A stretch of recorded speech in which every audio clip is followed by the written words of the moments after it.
सप्रभ नमस्कार मित्रों, मैं डॉक्टर विजय कुलकर्णी आपका स्वागत करता हूं। आज मैं राष्ट्रकवि मैथिली शरण गुप्त इनकी नवयुवकों के प्रति एक कविता लेकर आपके सामने सम्मुख हूं। वैसे राष्ट्रकवि मैथिली शरण गुप्त जी का जन्म चिरगांव झांसी में 1886 में हुआ था। इन्होंने अपने साहित्यिक जीवन में हिंदी साहित्य को यशोधरा, साकेत, विष्णुप्रिया आदि रचनाएं प्रदान की है। उनके प्रस्तुत कविता में देश के प्रति गर्व तथा गौरव की बात दिखाई देती है और युवाओं को एक उपदेश तथा पथ प्रदर्शन उन्होंने किया है और वो कविता के माध्यम से एक युवाओं को संदेश दे देता है और वो कहता है, हे नवयुवकों, देश भर की दृष्टि तुम पर ही लगी है। मनुष्य जीवन की तुम्ही में ज्योति सबसे जगमगी। दोगे न तुम तो कौन देगा योग देश उद्धार में। यानी मैथिली शरण गुप्त कहता है, नवयुवक ये देश के आधार होते हैं और नवयुवकों के विचार और आचरण पर ही देश की दिशा और दशा तय होती है। और इसीलिए युवा अवस्था में ही मनुष्य के अंदर ऊर्जा होती है, शक्ति होती है, विवेक होता है, साहस होता है, बुद्धदंडों में ताकत होती है और ऐसे अवस्था में ही देश के लिए योगदान देना चाहिए। और युवा अवस्था पर ही उस देश की अस्तित्व टिका हुआ होता है। युवा की सोच पर ही देश का विकास तय होता है और इसीलिए युवा अवस्था में ही तुम्हें इस देश के लिए योगदान देना है। यह युवा अवस्था की याद जब कभी दिलाते हैं तो वह भी युवा अवस्था में याद आ जाती है जो भगत सिंह, राजगुरु और सुखदेव की थी, जिन्होंने अपनी युवा अवस्था में इस राष्ट्र के सुरक्षा के लिए, स्वतंत्रता के लिए हंसते हंसते अपने प्राणों की आहुति दे दी। स्वतंत्रता के यज्ञ में उन्होंने अपने जीवन के बारे में नहीं सोचा, बल्कि इस राष्ट्र और भूमि की रक्षा के लिए उन्होंने वहां पर दुश्मन को ललकारा, क्योंकि युवावस्था में वह सामर्थ्य होता है और देश प्रेम के कारण वहां पर मनुष्य वहां पर अपने देश की सुरक्षा कर सकता है। और इसीलिए दुश्मन को वहां पर उन्होंने ललकारा है। वो कहते थे, देखना है जोर कितना बाजुए कातिल में है, सरफरोशी की तमन्ना आज हमारे दिल में है।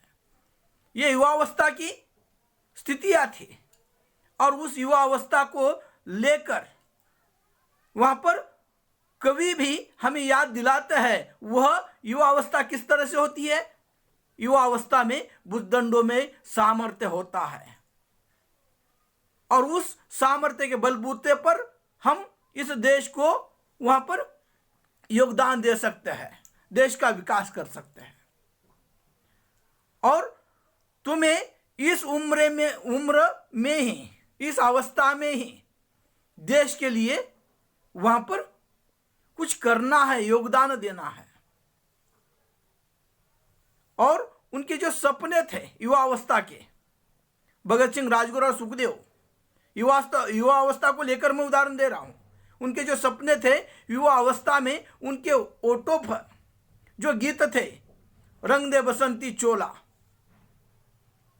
यानी देश के प्रति वहां पर वह सभी अवस्था में सोचा करते थे। देश के प्रति प्रेम उनमें उतना था। भूमि के प्रति अपना कर्तव्य निभाने के लिए उन्होंने अपने जीवन के सारी खुशियां वहां पर त्याग दी और उसे युवा अवस्था कहा जाता है। और युवा अवस्था के सपनों में, उन स्थितियों में ही व्यक्ति अपने देश का विकास कर सकता है। और इसलिए कवि भी कहता है, मुझे तोड़ लेना वनमाली, उस पथ पर देना तुम फेंक, जहां मातृभूमि पर शीश चढ़ाने जावे वीर अनेक। इस तरह की भावनाएं युवा अवस्था में होनी चाहिए। लेकिन बदलते दौर में कई युवाओं के सपने अलग हैं। तत्कालीन स्थिति में युवाओं के सपने थे राष्ट्र की सुरक्षा, भूमि की रक्षा और अपने इस स्वतंत्रता पाने के लिए अपने जीवन का त्याग। लेकिन वर्तमान में वह जो गीत थे रंग दे बसंती चोला, उसके जगह कई युवाओं के होठों पर कौन से गीत है, मेरे सामने वाली खिड़की में। ये क्या स्थिति है युवा अवस्था की। और इसीलिए ये स्थितियां न हो, इसीलिए कवि वहां पर हमें कहते हैं कि तुम्ही में मनुष्य जीवन की ज्योति जगमगाई है, और तुम अगर इस देश के उद्धार के लिए योगदान नहीं दोगे तो कौन देगा। और युवा अवस्था को जागृत कर रहे हैं। युवा अवस्था को जागृत करते हुए वो कहता है तुम पर सारे इस जगत की दृष्टि है, तुम पर ही वहां पर सबकी नजर लगी है, क्योंकि मनुष्य जीवन जो होता है वह मनुष्य जीवन महत्वपूर्ण है, और इसलिए मनुष्य जीवन की तुम्हें में ज्योति सबसे जगमगी है, और तुम नहीं दोगे देश के उद्धार के लिए योगदान तो कौन देगा। और इसलिए कवि कहता है देखो कहां क्या हो रहा है आजकल संसार में, जो कुछ पढ़ो तुम कार्य में भी साथ ही परिणाम करो। वो कहता है आजकल संसार में क्या हो रहा है, देखो आज तुम्हारी आवश्यकता है संसार को, क्योंकि संसार में आज निजी हित के लिए, खुद के मतलब के लिए, सत्ता पाने के लिए युवाओं को गुमराह किया जा रहा है, भावनाओं के साथ खेला जा रहा है, बड़ी बड़ी आशाएं दिखाई जा रही है। वहां पर युवाओं के भावनाओं के साथ खेला जा रहा है और उन्हें अभिलाषा दिखाकर गलत राह पर लेकर लोग जा रहे हैं। और इसलिए अपने विवेक के माध्यम से जो सही है उसका चयन करो, उस पथ पर तुम चलो। क्या सही है क्या गलत है इसका उसका विवेक युवा अवस्था में होता है। और इसलिए संसार में जहां पर गलत है, जो झूठ है, उसे झूठ कहने की शक्ति और साहस मनुष्य में होना चाहिए, वही युवा अवस्था है। व्यक्ति निष्ठा के कारण अगर हम गलत को भी सही कहने लगे तो वह गलत होगा। व्यक्ति निष्ठा होनी चाहिए, लेकिन गलत को गलत कहने का सामर्थ्य भी युवाओं में होना चाहिए। और इसीलिए कवि कहता है देखो आज संसार में क्या हो रहा है, तुम्हारी आवश्यकता है समाज को, राष्ट्र को, देश को। और इसलिए देखो कहां क्या हो रहा है आजकल संसार में। और इसलिए तुम जो कुछ पढ़ते हो, जो कुछ पढ़ो तुम कार्य में भी साथ ही परिणाम करो। जो तुमने ज्ञान पाया है, जो तुमने शिक्षा ली है, जो तुमने वहां पर ज्ञान के माध्यम से कुछ बातें जानी है, उससे अपने जीवन में वहां पर उतारो, उसका अनुकरण करो और सही गलत की पहचान करो। इसलिए जो सिर्फ पढ़कर कोई कुछ होने वाला नहीं है, वो उस ज्ञान का उपयोग अपने जीवन में होना चाहिए, उसका अनुकरण अपने जीवन में होना चाहिए और उसके माध्यम से देश का विकास करना चाहिए। इसलिए वो कहते हैं जो कुछ पढ़ो तुम कार्य में भी साथ ही परिणाम करो। जो ज्ञान पाते हो उसका उपयोग अपने जीवन में करो। और इसीलिए वह उदाहरण भी दे देता है। वो कहता है सब भक्तवर प्रहलाद की निम्नोक्ति को मन में धरो, कौमार में ही भागवत धर्माचरण कर लो। यहां वो कहते हैं भक्त प्रहलाद कि जो निम्नोक्ति है, उन्होंने कहा था कि कौमार अवस्था में ही भागवत धर्म का आचरण करो। अब भक्त प्रहलाद यानी वहां पर हिरण्यकशिपु और कयादु, ये भक्त प्रहलाद के माता पिता थे। हिरण्यकशिपु दानव कुल में जिनका जन्म हुआ था और उन्हें यह पसंद नहीं था कि अपने कुल का जो उत्तराधिकारी है प्रहलाद है वह हरि का नाम न ले, नारायण का नाम न ले। लेकिन जब कयादु माता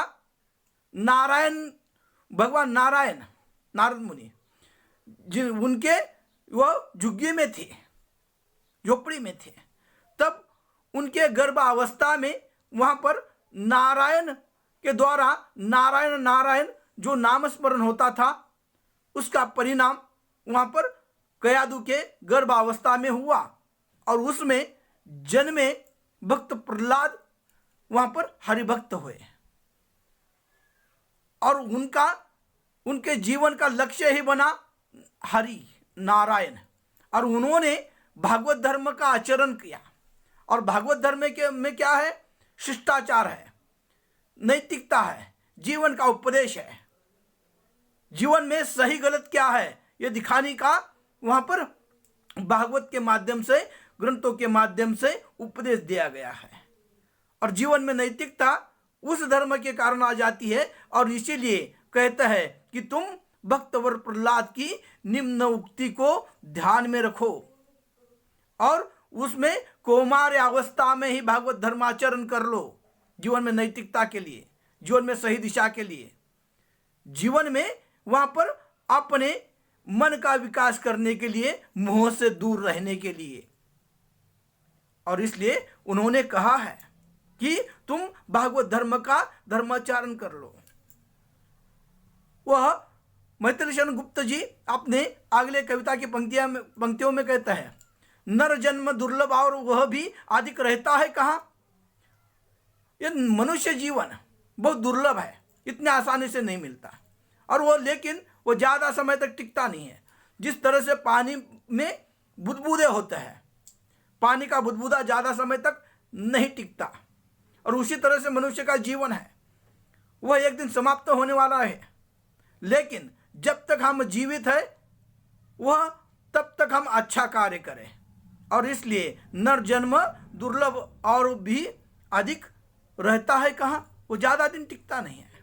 और इसलिए हमें मनुष्य जन्म मिला है तो उस जन्म का उपयोग राष्ट्र कार्य के लिए, देशभक्ति के लिए, समाज कार्य के लिए वहाँ पर करना चाहिए। और इसलिए वो कहता है कौमार्य में ही भागवत धर्माचरण कर लो, नर जन्म दुर्लभ और वह भी अधिक रहता है कहाँ। जीवन में वो अगले पंक्ति में कहता है, दो पथ असंयम और संयम है तुम्हें अब सब कहीं। पहला अशुभ है, दूसरा शुभ है, इसे भूलो नहीं।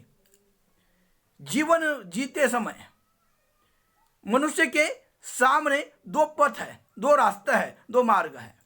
पहला शुभ है और दूसरा अशुभ है। पहला असंयमी है, दूसरा संयमी है। और लेकिन मनुष्य की जो प्रवृत्ति होती है, हमेशा मनुष्य को असंयमी मन अपनी ओर खींचता है। यानी असंयमी मन यानी जो बुरी चीजें है, जो आलस्य की चीजें है, जो क्षणिक सुख है, जो गलत रहा है, वह मनुष्य को अपनी ओर खींचती है। लेकिन तुम्हें उस असंयमी मन को पहचानना है, असंयमी रास्ते को पहचानना है और संयमी मन पर चलना है जहां पर जीवन में वहां पर सफलता मिले। इसलिए दो पथ असंयम और संयम है तुम्हें अब सब कहाँ। पहला अशुभ है, दूसरा शुभ है, इसे भूलो नहीं। क्योंकि मनुष्य की जो प्रवृत्ति है हमेशा बुरी चीजों के और मनुष्य को खींचती है और इसलिए मनुष्य ने हमेशा सच्चाई का साथ देना चाहिए। जैसे महाविद्यालय स्तर पर अगर उदाहरण देना है तो हम देखते हैं असंयमी मन और संयमी मन की स्थिति क्या है। तो हम देखते हैं कई बार क्या होता है, ताशिका चल रही होती है तो एक मन कहता है हम ताशिका को आज नहीं जाए, हम इधर ही घूम लेते हैं, क्या होता है एक दिन ताशिका चली गई तो।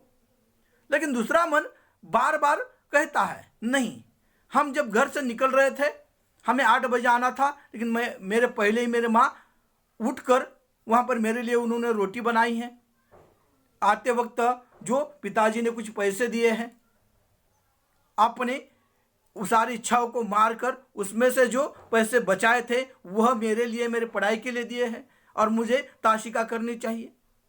और दूसरा मन कहता है, लेकिन हमेशा असंयमी मन हमें गुमराह कर लेता है, लेकिन हमें उस दूसरे संयमी मन का सोचना चाहिए, वहाँ पर समझना चाहिए, उसका सुनना चाहिए और जो दायित्व है, कर्तव्य है, उसे निभाते हुए ताशिकाएं करनी चाहिए, क्योंकि उसमें ही भलाई है। और इस तरह संसारिक जीवन के अगर उदाहरण देना है तो संसार के जो मोह माया है, संसार के जो अनेक ऐसे चीजें हैं जो मनुष्य को अपनी ओर आकर्षित करती है, जो क्षणिक सुख है, हमारे आइडल बदल जाते हैं, हमारा आदर्श बदल जाता है। चंद पैसों के लिए वहां पर कार्य करने वाले, क्षणिक सुखों को वहां पर महत्व देने वाले, ऐसा हमारा आइडल बन जाता है। लेकिन जिन्होंने देश के प्रति वहां पर अपने जीवन त्याग दिए, अपना कर्तव्य निभाया, उन्होंने संसार के बारे में सोचा, ऐसे लोग हमारे आदर्श होने चाहिए। लेकिन कई बार असंयमी पद पर जाने के कारण हमारे ऐसे विचार नहीं बन पाते, और इसीलिए कवि यहाँ पर संयमी और असंयमी मन का उदाहरण दे देता है। दो पथ जीवन में है, वो कहता है, और इसीलिए वो कहता है, पर मन प्रथम की ओर ही तुमको झुकाएगा अभी, यदि तुम न संभालोगे अभी तो फिर न संभालोगे कभी। और इस उम्र में, इस अवस्था में अगर तुम अपने इन विचारों पर काबू नहीं पा सकोगे तो आपका जीवन वहां पर नष्ट होगा, और युवा अवस्था में जो हमने कार्य किए हैं वही आगे चलकर हमारा भविष्य बनेंगे। और इसलिए अभी हमें जो करना है वही कार्य करना चाहिए, क्योंकि हमारा भविष्य उज्जवल हो। और इसलिए जीवन के उन दो पथों को लेकर कभी हमारे सामने एक उपदेश दे देता है कि तुम्हें अपने जीवन में क्या करना है। जो जीवन के जो सही पथ है उस पर चलना है। कई बार जो अच्छी बातें होती है, जो संस्कारशील बातें होती है, वो सुनने के लिए मन वहां पर अपने आप को नकार देता है, क्योंकि हम इस दुनिया की झूठी शान में अपने आप को गुमराह कर देते हैं।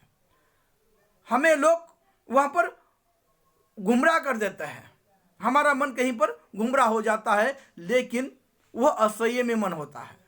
और इसलिए संयमी मन का सुनकर अगर हम अच्छे रास्ते पर चले तो हमारे जीवन का कल्याण होगा। जिस तरह से हमने अध्ययन किया, अच्छा ज्ञान पाया, तो हमें आगे चलकर हमारा भविष्य अच्छा होगा, नहीं तो हमारा भविष्य अंधकारमय होगा। तो हमारा भविष्य यानी वहाँ पर राष्ट्र का भविष्य भी अंधकारमय होगा, क्योंकि युवा शक्ति पर ही देश की दशा और दिशा टिकी हुई होती है।